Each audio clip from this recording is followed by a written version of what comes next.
Hello students, welcome to আমগণিত channel. আমি আবারও তোমাদের মাঝে চলে এসেছি একটি নতুন ভিডিও নিয়ে। আজকে আমরা অষ্টম শ্রেণীর 2023-24 সালের বিজ্ঞান কোশ্চেনটি নিয়ে আলোচনা করব। তো বিজ্ঞান কোশ্চেনটি 2023-24 সালে আমাদের 80 নম্বরের পরীক্ষা হয়েছিল হাফিয়ালিতে। তো এবারও আমাদের 24-25-এর যে কোশ্চেনটি হবে সেটি 80 নম্বরের পরীক্ষা হবে তোমাদের। এই কোশ্চেনটি দেখলে অনেকটাই বুঝতে পারবে তোমাদের কোশ্চেন প্যাটার্নটা কী ধরনের হতে পারে।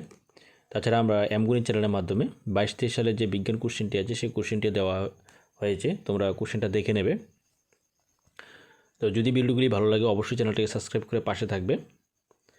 তো চলো শুরু করতে যাচ্ছি আজকে আমাদের 2023-24 সালের যে সায়েন্স কোশ্চেনটি হয়েছিল সেই কোশ্চেনটি নিয়ে। তো আমাদের প্রথমেই ক বিভাগের মধ্যে 10 মার্কসের কোশ্চেন হয়েছিল। 10 মার্কসে প্রথমেই একটা প্যাসেজ দেওয়া হয়েছে, প্যাসেজটি ভালো করে পড়ে তারপরে তোমরা কোশ্চেনগুলি আনসার করবে। তোমরা যারা টিবিসি বোর্ডের আন্ডারে আছো তারাও তোমরা এই কোশ্চেনটি দেখবে। তাছাড়া যারা বিদ্যাজ্যোতি স্কুলে আছো, বিদ্যাজ্যোতি স্কুলের ছাত্রছাত্রীরা তোমরা একই ধরনের কোশ্চেন দেখবে। তোমাদের জন্য ইংলিশ ভার্সন কোশ্চেনটা দেওয়া হয়েছে, বেঙ্গলি এবং ইংলিশ সাথে সাথেই দেওয়া হয়েছে একসাথে। পরবর্তীতে আমাদের খ বিভাগের মধ্যে দেওয়া হয়েছে এটি ক বিভাগের প্যাসেজ থেকে যে কোশ্চেনটি, এই কোশ্চেনটি এখানে দেওয়া হয়েছে। খ বিভাগে 35 মার্কস দেওয়া হয়েছে। 35 মার্কসের মধ্যে প্রথমে আমাদের শূন্যস্থান পূরণ দেওয়া হয়েছে। প্রথম শূন্যস্থানটি শস্য ক্ষেত্রে নির্দিষ্ট সময় অন্তর জল সরবরাহকে ড্যাশ বলে, এটা জল সেচ হবে অর্থাৎ ইরিগেশন। যানবাহনের ক্ষেত্রে সবচেয়ে কম দূষক জ্বালানি হলো ড্যাশ, এটা সিএনজি হবে। 3 নম্বর, একুশি ছত্রাক ড্যাশের সাহায্যে অ্যালকোহল তৈরি হয়। একুশি ছত্রাক ইস্টের সাহায্যে অ্যালকোহল তৈরি হয়। 3 নম্বরের মধ্যে সঠিক উত্তর বাছাই। পেশি বলকে ড্যাশ বলা হয়, পেশি বলকে সংস্পর্শ বল বলা হয়। 2 নম্বর, রবি ফসল তোলা হয়। এখানে 4টা অপশান দেওয়া আছে, মার্চ, অক্টোবর, ডিসেম্বর এবং নভেম্বর, এটা হবে মার্চ মাসে। সংক্রামক রোগের প্রধান বাহক, এখানে পিঁপড়ে, ফড়িং, মাছি এবং মাকড়সা। তাহলে সংক্রামক রোগের প্রধান বাহক হলো এখানে মাছি। নেক্সট আমাদের 4 নম্বর কোশ্চেন। 4 নম্বরের মধ্যে কোশ্চেনগুলি দেওয়া হয়েছে। প্রথম কোশ্চেন, আগাছানাশকের একটি উদাহরণ দাও। আগাছানাশকের উদাহরণ 2,4-D। কয়লা যখন বায়ুতে পোড়ানো হয় তখন কোন গ্যাস উৎপন্ন হয়? Carbon dioxide gas. 3 নম্বর কোশ্চেন, দই তৈরিতে সাহায্য করে এমন একটি ব্যাকটেরিয়ার নাম ল্যাক্টোব্যাসিলাস ব্যাকটেরিয়া। তারপরে 5 নম্বরের মধ্যে 2 মার্কসের কিছু কোশ্চেন, 6টা কোশ্চেন দেওয়া হয়েছে 2 মার্কসের। সন্ধান বা ফার্মেন্টেশন কি? তো ফার্মেন্টেশন হলো যখন একুশি ছত্রাকরা যখন যে পদ্ধতিতে অ্যালকোহল তৈরি করে সেই পদ্ধতিটাকে ফার্মেন্টেশন বলা হয়। একটি বস্তুর উপর বলের প্রভাবগুলি লেখো। একটি বস্তুর উপর বল প্রয়োগ করলে বস্তুটি গতিশীল হয়। তাছাড়া গতিশীল বস্তুকে বল প্রয়োগ করলে এটি স্থিতিশীল করা যায়। তাছাড়া বস্তুর আকার পরিবর্তন করা যায় বল প্রয়োগ করে। রেড ডেটা বুক বলতে কি বোঝায়? রেড ডেটা বুক হলো আমাদের পৃথিবীর মধ্যে যে সমস্ত বিপন্ন প্রজাতিগুলি আছে সেই বিপন্ন প্রজাতিগুলি যে বইয়ের মধ্যে সংরক্ষণ করে রাখা হয়, তথ্যগুলি সংরক্ষণ করে রাখা হয়, সেই বইটিকে বলা হয় রেড ডেটা বুক।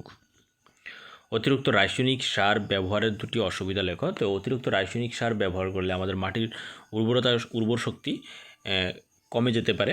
তাছাড়া মাটির মধ্যে যে সমস্ত উপকারী মাইক্রো অর্গানিজমগুলি আছে সেগুলি ধ্বংসপ্রাপ্ত হবে।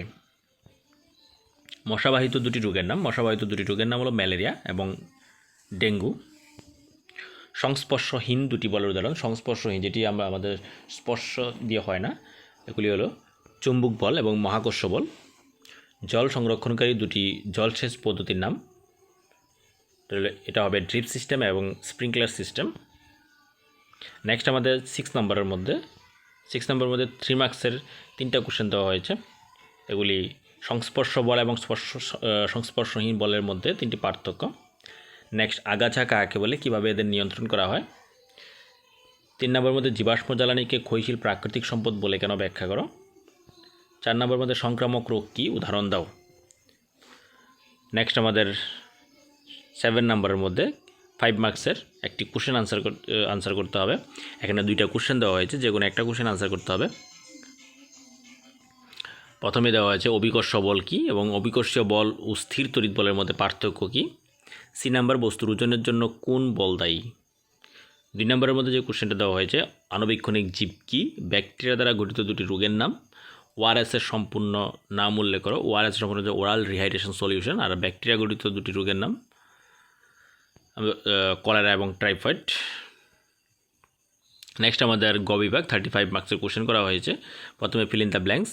বাড়িতে ব্যবহৃত তরল জ্বালানি কেরোসিন। ঘর্ষণ ড্যাশ উৎপন্ন করে, ঘর্ষণ তাপ উৎপন্ন করে। 9 নম্বরের মধ্যে সঠিক উত্তর নির্বাচন। প্রবাহী কর্তৃক প্রযুক্ত ঘর্ষণ বলকে বলে, প্রবাহী কর্তৃক প্রযুক্ত ঘর্ষণ বলকে বলে ড্র্যাগ। নেক্সট আমাদের নিচের কোনটি খাদ্য সংরক্ষক হিসেবে ব্যবহার করা হয় না। খাদ্য সংরক্ষক হিসেবে ব্যবহার করা হয় না মিথেন। 10 নম্বরের মধ্যে 1 মার্কসের 2টি কোশ্চেন। একটি আহিত বস্তু অপর একটি অনাহিত বস্তুর উপর কোন বল প্রয়োগ করে। ইলেকট্রোস্ট্যাটিক বল। শ্বসনের সময় ইস্ট কী তৈরি করে। শ্বসনের সময় ইস্ট কার্বন ডাইঅক্সাইড তৈরি করে। নেক্সট 11 নম্বরের মধ্যে যে কোনো 5টি কোশ্চেন 2 মার্কসের। প্রথম কোশ্চেন ফ্লোরা এবং ফনা কি। 2 নম্বর কোশ্চেন কার্বনায়ন বলতে কী বোঝায়। 3 নম্বর কোশ্চেন এমন 2টি উদাহরণ দাও যেখানে বস্তুর গতি পরিবর্তনের জন্য ঠেলা দেওয়া হয় বা টানা হয়। 4 নম্বর কী ঘটবে যদি আমরা নিরন্তর গাছ কাটতে থাকি। 5 নম্বর প্রাচীনকালে ও বর্তমানকালে জমি চাষের ক্ষেত্রে কী কী যন্ত্র ব্যবহার করা হতো। নেক্সট খেলোয়াড়রা স্পাইকযুক্ত জুতা পরে কেন। 12 নম্বরের মধ্যে 3 মার্কসের 3টা কোশ্চেন দেওয়া হয়েছে। মাটিতে নাইট্রোজেন স্থিতিকরণ এবং বায়ুমণ্ডলে নাইট্রোজেনের মুক্তিতে ব্যাকটেরিয়া কীভাবে সাহায্য করে তা বুঝিয়ে লেখো। 2 নম্বর একটি ভালো জ্বালানির 3টি বৈশিষ্ট্য উল্লেখ করো। 3 নম্বর ঘর্ষণ যেমন বন্ধু আবার শত্রুও কেন, উদাহরণ সহ দেখাও। 4 নম্বর অজৈব ও জৈব সারের মধ্যে পার্থক্য। 30 নম্বর যে কোনো 2টি কোশ্চেন 5 মার্কসের দেওয়া হয়েছে। প্রথম কোশ্চেন টিকা কাকে বলে। কে গুটি বসন্তের টিকা আবিষ্কার করেন। 2টি রোগের নাম করে যাদের টিকাকরণের মাধ্যমে প্রতিরোধ করা যায়। 2 নম্বর আবর্ত ঘর্ষণ কাকে বলে। 2 বি নম্বর কোশ্চেন দেশলাই কাঠিকে বাক্সের অমসৃণ তলে ঘষলে কাঠিতে আগুন ধরে যায়, কারণ ব্যাখ্যা করো। নেক্সট আমাদের 3 নম্বরের মধ্যে তাপন মূল্য বলতে কী বোঝায়। বি নাম্বার 4.5 কেজি জ্বালানি সম্পূর্ণ দহনে 1,80,000 কিলো জুল তাপ উৎপন্ন হয়, ওই জ্বালানির তাপন মূল্য নির্ণয় করো। তো এ হলো আমাদের 2023-24 সালে যে সায়েন্স কোশ্চেনটি হয়েছিল হাফ ইয়ারলি কোশ্চেনে, সেই কোশ্চেনটি আমরা যতটুকু সম্ভব 1 মার্কসের কোশ্চেনগুলি বলে দেওয়ার চেষ্টা করেছি। বাকি কোশ্চেনগুলি তোমরা বই থেকে বের করে তারপরে তোমরা রেডি করে মুখস্থ করবে, কারণ এ ধরনের কোশ্চেন তোমাদের 24-25 সালেও আসতে পারে। হয়তোবা এখান থেকে অনেক কোশ্চেন তোমরা কমন পেয়ে যেতে পারো। তাছাড়া তোমরা 22-23 সালের যে কোশ্চেনটি আছে সেই কোশ্চেনটি অবশ্যই দেখবে। 22-23 সালের কোশ্চেন এবং 23-24 যে হাফ ইয়ারলি কোশ্চেনগুলি সায়েন্সের, সেই কোশ্চেনগুলি থেকে অনেকটি কোশ্চেন তোমরা পেয়ে যেতে পারো 24-25 সালে যে হাফ ইয়ারলি এক্সাম হবে সেই এক্সামে। তাই তোমরা এই 2টা ইয়ারের কোশ্চেন অবশ্যই দেখবে। তো এই ধরনের আরও ভিডিও পেতে গেলে, তাছাড়া অন্যান্য সাবজেক্টের ভিডিওগুলি পেতে গেলে অবশ্যই চ্যানেলটি সাবস্ক্রাইব করে পাশে থাকবে এবং লাইক শেয়ার করে দিয়ে অন্যদেরকে দেখার সুযোগ করে দেবে। Thank you.